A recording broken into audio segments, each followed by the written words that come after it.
todo na to. Ayan na. Nag-stock na tayo ng maraming Graham crackers. Isang box ng Graham crackers from Pure Gold. So, itong Graham crackers na to ay sa Pure Gold bago pa maubusan kasi nagkakaubusan itong Graham crackers to. Ang isa nito nasa 41 na, 41 kung di ako nagkakamali, no.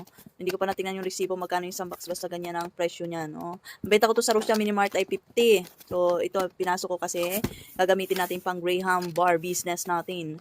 At ito naman, galing naman to kay Emilos dahil out of stock ito kay Pure Gold. Itong all-purpose creamer na ito at itong cream dinsada na ito. Susunod na bili ko nito, isang box na. Antay ko lang yung ahente ko nung First Central. Doon ako sa kanila bibili ng isang box nito. Tsaka ito.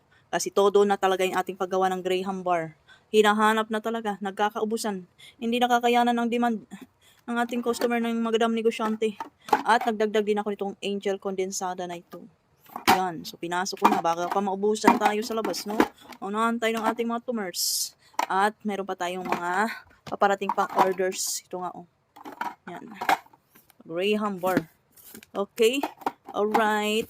Let's go. Todo na to. Graham bar pa more. At ito na nga. Nag-order na nga tayo ng isang box ng Angel Cream Dinsada at Angel All-Purpose Cream kay Force Central. Ayan o. Todo na to.